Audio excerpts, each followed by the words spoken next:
1919 और 1947 के बीच के समय काल को गांधी युग के नाम से जाना जाता है। महात्मा गांधी जी का जन्म 2 अक्टूबर 1869 ईस्वी को गुजरात प्रांत के पोरबंदर नामक स्थान पर हुआ था। इनके पिता करमचंद गांधी पहले पोरबंदर रियासत के दीवान थे और बाद में क्रमशः राजकोट, जिनको काठियावाड़ एवं वाकानेर में दीवान थे। मोहनदास करमचंद जन्म जब केवल 13 वर्ष के थे और स्कूल में पढ़ते थे तो पोरबंदर की एक व्यापारी की पुत्री कस्तूरबा बाई से उनका विवाह कर दिया गया था। दोनों 62 वर्ष तक वैवाहिक जीवन बिताए। 1944 ईस्वी में पूना की ब्रिटिश जेल में कस्तूरबा का स्वर्गवास हुआ था।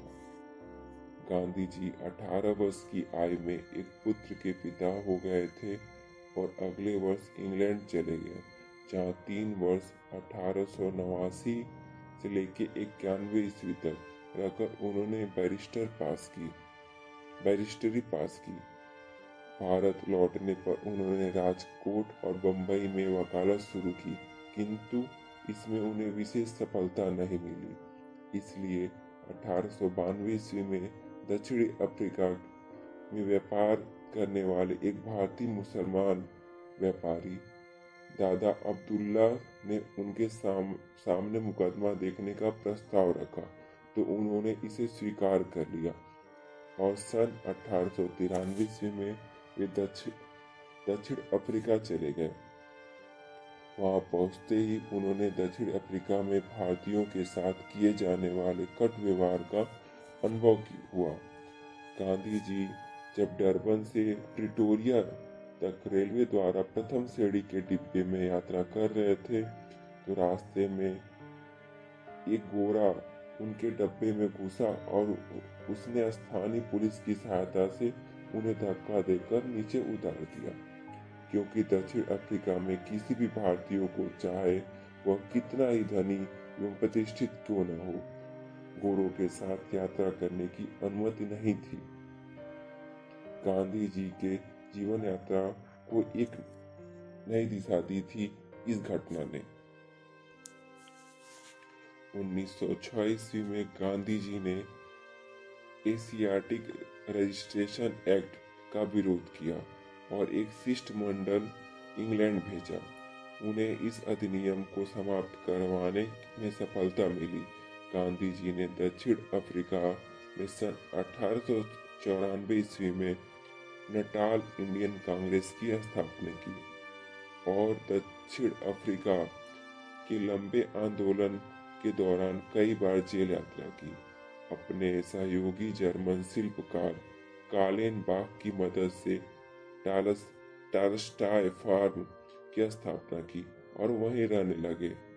उन्होंने श्रीमद् भागवत गीता, रस्किन तथा टालस्टॉय के ग्रंथों का गहन अध्ययन किया और उनसे प्रेरणा प्राप्त की। दक्षिण अफ्रीका में इंडियन ओपिनियन नामक अखबार निकाला तथा 1904 ईस्वी में फिनिक्स आश्रम की स्थापना की। दक्षिण अफ्रीका में उनके आंदोलन के कारण दक्षिण अफ्रीकी सरकार द्वारा सन 1914 ईस्वी में अधिकांश काले कानून को रद्द कर दिया गया। गांधी जी और उनके अहिंसक सत्याग्रह आंदोलन को यह पहली महान सफलता प्राप्त हुई। अवज्ञा आंदोलन, जिसे सत्याग्रह का नाम दिया गया, गांधी जी ने 1906 ईस्वी में पहली बार दक्षिण अफ्रीका में प्रयोग किया। वहीं उन्होंने सत्य के दर्शन का विकास किया। इसके मुख्य तत्व थे सत्य और अहिंसा। सत्य के अंतर्गत ही इन्होंने अहिंसा को स्थान दिया। इन्होंने यह बताया कि अहिंसा पर आधारित सत्य के लिए संघर्ष ही सत्याग्रह है। 1909 ईस्वी में लिखित अपनी पुस्तक हिंद स्वराज में स्वराज की व्याख्या की। जनवरी 1915 ईस्वी में गांधी जी भारत आए और यहाँ पर उनका संपर्क गोपाल कृष्ण गोखले से हुआ, जिन्हें गांधी जी ने अपना राजनीतिक गुरु बनाया। इनके प्रभाव में आकर गांधी जी ने भारत की सक्रिय राजनीति से अपने को जोड़ा। गांधी जी भारतीय राजनीति में प्रवेश के समय ब्रिटिश सरकार प्रथम विश्व युद्ध 1914 से 18 अर्थात प्रथम विश्व युद्ध में फंसी थी।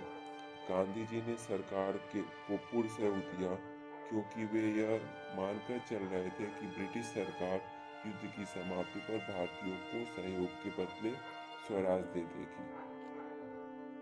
गांधी जी ने लोगों को सेना में भर्ती होने के लिए प्रोत्साहित किया। कुछ लोग उन्हें भर्ती करने वाला सार्जेंट कहने लगे।